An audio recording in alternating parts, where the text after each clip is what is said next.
right, I'm going to follow Sarah's lead here. Trust me, she's got this right. We're going to call to order the Door Business meeting. We're going to do a roll call again. This is after having adjourned from the closed session a little bit ago. Angela, please call the roll. Yes. Vicki Ann. Still here. Romansky. Here. Allett. Here. Swanson. Good evening. Haas. Tucker. Here. Bowerman. Yes, ma'am. All right, thank you very much. So we have a short business session that we inserted tonight. I need to have a motion to consider the agenda as presented unless we have any changes. Right? As I'm looking at this piece of it, no, I think we're in good shape. Okay. Thank you, Matt. Is there a second? Second. Thank you, Mary. And is there any discussion on the agenda? All right. All those in favor of accepting the agenda as presented, signify by saying aye. Aye. Those opposed, we have our agenda. We'll just take it in order. All right, so item 6.1, I think we're going to have Pat come forward, or Pat, Chris, okay? It says Pat, just so you know. It says Pat.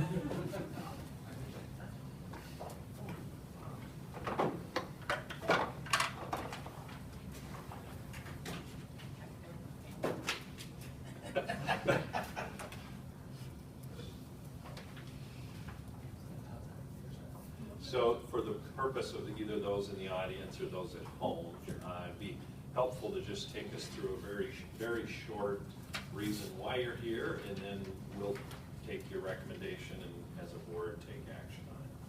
Sounds good. Well, Thursday, February 4th, we took bids for the Longfield project, which included replacement of the existing track, the existing grass field into turf, new parking on the east side of the lot, and then rebuilding the plaza up top, and then some leisure improvements as well as a whole. We received 6 bids for that project. As we get down here, I can explain that the low bid, as you can see, was really low. They had a math error in their bid that they had submitted, so they requested that they pull their bid. The copy of that letter is in your packet, I believe. We would recommend that you take them up on that, because that's not a valid bid. That being said, we contacted Martins Bernie Construction, who was the second apparent low bid, and they have confirmed that their bid is valid. And in meeting with staff and Bach, we've landed upon the recommendations listed below, which is the base bid, acceptance of alternate 1A, which is adding the existing grandstand pictures in the amount of 630 seats. Alternate 3 is the parking lot that I mentioned on the side of the lot along with some turn lanes on the road there. And then alternate 6B, which is a holding tank for the concessions building, for a total recommendation of award of $5,341,000. That I'll take any questions. Questions from the board? So I would just say, Chris, that this is, I'll make a couple of statements, tell me if I'm accurate.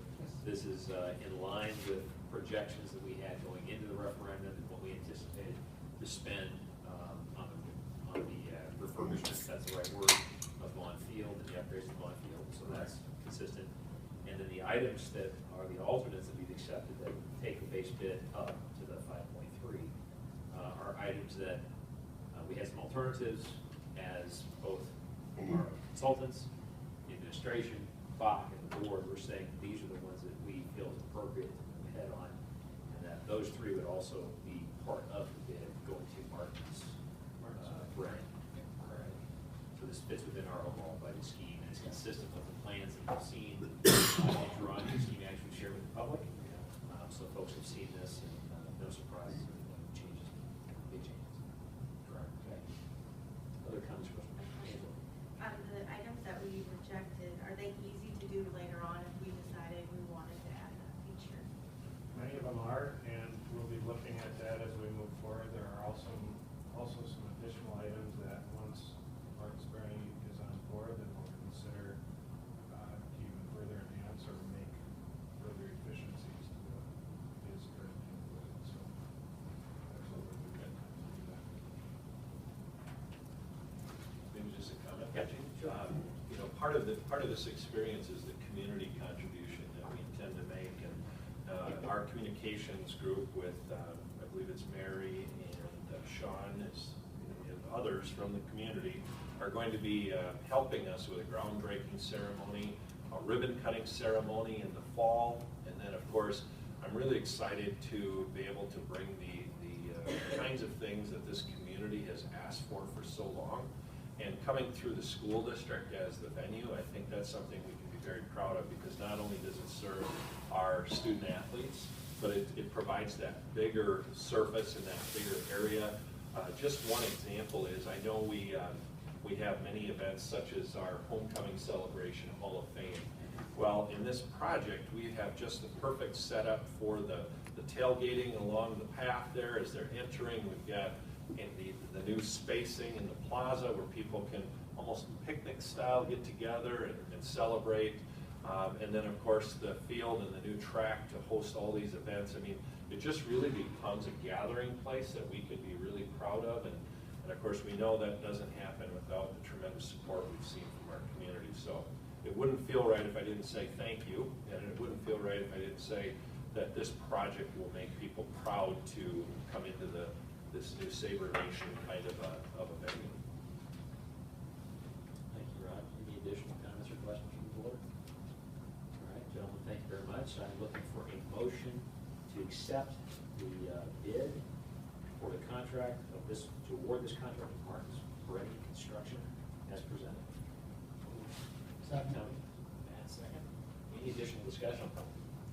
All those in favor signify by saying aye. Aye. Those opposed? Motion passes. We have our first contract award. Great. Nice, guys. Thanks, Jeff. Thank you, gentlemen. Make it happen. All right, we move on to item 6.2, additional discussion around the Ford Next Generation Learning, in this case, the steering committee. Rod? Yeah, I thought it would make sense. You know, we've had a participatory planning model that has literally seen hundreds of community members step up and get involved in our process. We've had staff, we've had parents, businesses, and we're at the point now where last month in our board meeting, the board signed on to be one of approximately 30 best practices or hubs of Ford Next Generation in the country. And part of the responsibility of that group is to have a steering committee who will sit with us over the next few years and really launch kind of this legacy building and launch the pieces that fit the puzzle that will be not only an academic driver but an economic driver for our community. So we asked our local government, we asked our local businesses, staff, we asked people to step up and be that next generation steering committee. So what you have in front of you tonight is a request to appoint these people to the next generation steering committee meeting. And while they're all going to be very important in this process, I would certainly like to pay special thank you to Senator Eric Pratt, who has a very limited calendar, as you can imagine, and this became part of something that he said he very much wanted to make as a top priority on his docket, and I think he really gets and understands what this steering committee can help us do. So with that, you have a job description for these folks. You have what the roadmap looks like over the 5 phases, and I would look for a motion in a second and an acceptance to appoint this group of fine people to the Ford Next Generation Steering Committee. So let's get that motion on the table. Make that motion. Thank you, Sean. I'll Second. second. Thank you, Mary. Discussion, questions? I have one, but I'll defer to others. Mary? But that's a wide variety of people. Everything from a funeral home to district offices. So I'm happy that he selected this committee. Very diverse. Other questions or comments? I would just like to say thank you to, not to Senator Pratt, but to him, but to all those who are willing to serve. I know that all of these volunteer committees are sometimes very meeting intensive, or you're giving up your own time to serve the community. I'm very appreciative. Thank you. And to our school board president. Don't you forget it. Which actually leads me to a question. It's a serious one, Rod. If someone is unable to continue, is there a mechanism for replacing or adding? And part of the reason I say that is because right now I'm representing the board, and that's partly because I guess I'm chair. But at some point, this board's gonna tire of me. And should it be that position that occupies this, or I'm just thinking ahead as to how we manage the group Sure. forward. Well, I think it would be my position that through the appointment, that we probably will lose some of these people along the way, and should we need to either backfill, or let's say you get ousted as chair, not saying it's, well, Prefer to get termed it out, could is that what happen. that It could happen. A coup d'etat by Scott over there, whatever it is. But I think then we just take a look quarterly, or each summer, each winter, is this still the group that's here? Or in the case of new businesses coming in, maybe we add something, or. Well, under your core responsibilities, number 2, bullet 2, talks about onboarding new members as well as your succession plan, so I would assume that would be how we're getting around with that, so I think we probably do that. So it could be a fluid group as need be. Yeah, Because that sounds it's good. not static, it's not incapable of changing. Okay. Good. Other questions? All right, I will echo Matt's comments around thanking this group. I know I met with them in an initial meeting, and they're excited. We got some hard chargers in our community, and we're very fortunate to have them involved. So with that, we have a motion in front of us to accept this group, to appoint this group as the steering committee for the Ford Next Generation. All those in favor signify by saying aye. Aye. Those opposed? We have passed, we have a steering committee. Thank you very much. All right, we'll move on to item 6.3, which is 2016-17 school calendar. Yeah, I have Dale Anderson here, and I thought, the district takes, the district takes pride in working real hard with the teachers and to make sure that our school academic calendar makes sense for not only us as the governance body, but the teachers. And so I actually asked Dale if you wouldn't mind, and I thank you for being here, wouldn't mind presenting the alternate solution to what I would call just an oops. Everybody who reviewed the calendar, when we set the calendar, missed that January 2nd, that Monday, is the replacement federal holiday. And so we thought, as soon as it was discovered, and other districts have discovered this too, we better figure out real quickly how we're going to handle it. And so thanks to Dale's help, I think we have a solution that will work for 16-17. And because we have reviewed it in the past, I know we like to, and in fact have approved it, we oftentimes like a 2-month. I think because of the sensitivity of this, I'm going to ask you to approve it tonight in a 1 reading. So with that, Dale, you want to give your response and solution? Yeah, so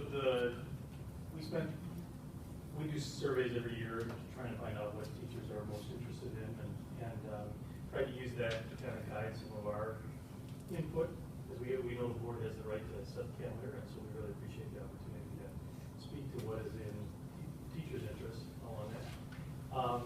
And since all of us had a chance to look at this earlier and didn't notice the fact that we had missed out on that January 2nd date, and given that in September, if you look up there in September, we have a 4-day week. We're starting 2 weeks early in order to create a longer summer for construction. And normally, we'd start after Labor Day. You'd have that 1 day off, and you'd start afterwards. So it's not typical to have a 4-day weekend, per se. I mean, we might have workshop week, and they might have a Friday off, but it's not a guarantee. So this is a unique kind of calendar thing. I don't believe it's something that people are counting on, from a teacher perspective. So it seemed like if this was the easiest, simplest, and probably early in the year, it's much easier for teachers to give up an off day than it is later in the year. So all things considered, this seemed like the easiest, simplest solution. So to swap out September 2nd for January 2nd. Can I ask a question? Sure. Why the 2nd was chosen instead of the 5th? Because the 5th is the actual holiday. Oh, the 5th is Labor Day. Yes. We also talked, because it would be a question that perhaps if I was showing a goat at the state fair, or if I was a teacher and was going to go on holiday, we talked about, well, what happens if I already made those plans and I'm grooming the goat for the state fair, which we have people who do that. keep those plans. If you can't make that adjustment, keep those plans for our teaching staff. Dale talked about their personal days, if they're locked into that. And what I also know is that we give parents the right to make a decision on showing the goat at the state fair as part of a family decision, a parent decision, and they should continue that through, and that would be considered an excused absence. And so we're hoping that by this mistake on missing it on the 2nd of January, the change to the 2nd of September is something that's the best possible fix. So I'm asking for approval of this 2016-17 calendar as presented. And Dale, this represents the consensus and the preference of the teaching staff as well. Yeah, I didn't directly survey them on this particular question, but going from past, Right. you know, It's the sense conversation, of, yeah, this is definitely what would be preferable, I think, for the past. very good. Any additional questions? I think it's a good, elegant resolution to just a snafu we didn't catch. We fixed it pretty simply. We'll try to do better. All right, all those in favor, wait a second. Need a motion to accept the updated revised 16-17 school calendar. I'll make that motion. Thank you, Angela, for a second. Okay, thank you, Tony. Any additional discussion? And for clarity, we are changing with our normal practice of an advanced reading, coming back with a second. So when we adopt this tonight, we are adopting it as the calendar. So, okay. All those in favor of the change to the calendar signify by saying aye. Aye. Those opposed, motion passes for the calendar. Thank you. Thank you. All right. With that, yeah, we're going to adjourn our board business meeting. So I will need a motion to adjourn. Thank you. Wait a second. Second. Thank you, Mary. All those in favor of adjournment of the board business meeting, which we will then shortly reconvene into a learning session, signify by saying aye. Aye. Those opposed, motion passes. We are adjourned. We will reconvene in another 6 minutes at 6:30 with the learning session.